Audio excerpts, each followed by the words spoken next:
Speaking of breakout performances, everybody left in America who didn't know the name Deron Bland should know it now. The Cowboys' second year cornerback puts the gravy on top of a Thanksgiving ass beating of the Washington Commanders. Dallas Cowboys run roughshod over their division rivals 45-10. It's actually a much closer game than the score suggests for about three quarters, and then all hell broke loose. Let's get back to Bland. He scored the final touchdown of the day, but he set NFL history in the process. If you think back to last week, he picked off Bryce Young for a touchdown. He's got 4 pick sixes on the season. People like yours truly are suggesting that he should be part of the Defensive Player of the Year race. And truth be told, Deron Bland kind of got picked on a little bit in the early going of this game. Sam Howell and the Washington receivers had a fair amount of success against him in the first half, picked up 2 or 3 completions against him in Washington's lone scoring drive before halftime. People kind of saying, oh, the success has gone to his head. Oh, maybe he's not that good. And by the end of the day, Sam Howell, game is long decided. Sam Howell looks to the sideline, gets a little bit lazy on an out route, and the next thing you know, Deron Bland is celebrating in the end zone with his 5th pick 6 of the season. That is an NFL record. He's got 7 on the year.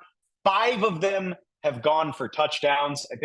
I can't put it better than Hall of Fame cornerback Rondé Barber, who said on Thursday night, I had 8 pick 6s in my career, and I thought I was doing something. Deron Bland has now done it 5 times in a season. I don't give a damn who he did it against, what the quarterback's name was, what the score was at the time. A pick 6 is a pick 6. It's one of the most difficult things to do in football. That's why a guy that's in the Hall of Fame, like Rondé Barber, did it 8 times in a long and successful career. Deron Bland has done it in 11 games. He could still add to this tally. I keep expecting him to not add to the tally, and he keeps doing it. So I'll say it again. I know there's so many amazing pass rushers in this league. There's so many guys that draw double teams and triple teams and still produce sacks and strips and all that good stuff anyway. I think Deron Bland is going to have his hands full beating out the likes of Myles Garrett or maybe even Micah Parsons for this award. But he should probably be the front runner right now. At the very least, he needs to be on your short list. He's doing something we've never seen before in NFL history. He's doing it without the Cowboys' best cornerback. Remember, Trayvon Diggs went down in week 3 of this season, and Bland was moved outside to compensate for that. This wasn't where he was supposed to be playing, and he's without one more extra cornerback to take the pressure off of him. Stephon Gilmore's still there, but it's not as if he has an all-pro guy in his peak in Trayvon Diggs, who is one of the best interceptors of the football as well, to take the pressure off of him, and he's doing it anyway. Incredible, incredible stuff. The call by Jim Nantz is one of the best things I've heard this year. Fascinated to see where this goes. Like I said, I keep expecting him to stop doing this because history suggests it's a very hard thing to do. But here we are, Deron Bland, right in the thick of the Defensive Player of the Year running. The rest of the game, look, there's no better way you can draw all of this up for the Cowboys. They had 3 games against overmatched opponents. Last 3 games, they've been favored by 16.5, 11, and 10.5, and they have just bludgeoned these opponents. I think the final tally is 127-37. Their least convincing win in this run was 33-10 at Carolina last week. Like I said, it took them about 3 quarters, but that's the fun thing about this Cowboys team, especially at home. When the floodgate opens, it can be a 7 or 10 point game, and 8 minutes later, you're down by 30 points. That's what happened to Washington. Cowboys kick a field goal to go up 23-10. Washington gets the ball back. They go 4 and out. They go for it on 4th down, get a turnover on downs in their own territory. Dallas turns around. Dak Prescott finds CeeDee Lamb for a touchdown. It's 31-10 after the 2-point conversion. Washington turns it over again. Touchdown Dallas. All of a sudden, this is just 8 minutes of gameplay, and you're talking about a 38-10 game. And Bland puts, like I said, Bland just pours a little gravy on top of that Thanksgiving plate. 45-10 is the final. It was bad enough that Washington fired Jack Del Rio on Friday after it was over.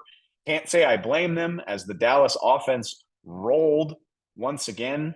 431 yards, 38 offensive points. Dak Prescott, if we're not paying attention yet, and I get it, I understand the opposition, but Dak Prescott over the last 6 weeks, 16 touchdowns, 2 interceptions. He goes for 331 and 4 against Washington. He finds Brandon Cooks. He finds CeeDee Lamb. He gets Cavante Turpin, the punt returner, involved in this thing. And I know he's done a lot of it against overmatched opponents, but even in the loss, he balled the hell out in Philadelphia as well. Dak Prescott playing as well as any quarterback in the league. And now I can't wait to see what happens when the competition steps up. The Cowboys play again on Thursday next week. Maybe the luster is off of Seattle's, maybe the shine is off the Seahawks apple a little bit, having just gotten dominated by the Niners. That's still a team above 500. They've got the rematch against Philadelphia after that. Buffalo and Miami looming on the horizon. They've got a game against the Lions as well. The next 5 games are against opponents that are over 500. So we can criticize the Cowboys for beating up on bad teams if we want. They are going to have every opportunity to prove themselves against the league's best starting very, very soon. But at home, there's no team that you feel more comfortable taking right now than Dallas. 13 straight wins at AT&T Stadium. They're winning those games by roughly 20 points.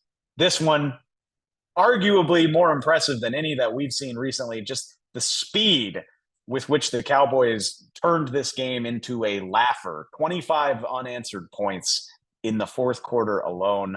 When they're rolling, they are terrifying. And now we get to see it. If you're a Cowboys fan, you want to see them do it against better opposition. If you're a Cowboys hater, and let's be real, those are the only 2 types of people. Nobody is in the middle about the Dallas Cowboys. You'll get to see if they can do it against somebody that's for real. I don't know the answer yet. I can't wait to find out. It starts Thursday against Seattle. It ramps up from there. But at least right now, the Cowboys playing as good of ball on both sides as you could ask anybody in the league. I can't wait to see how they do it when the competition steps up.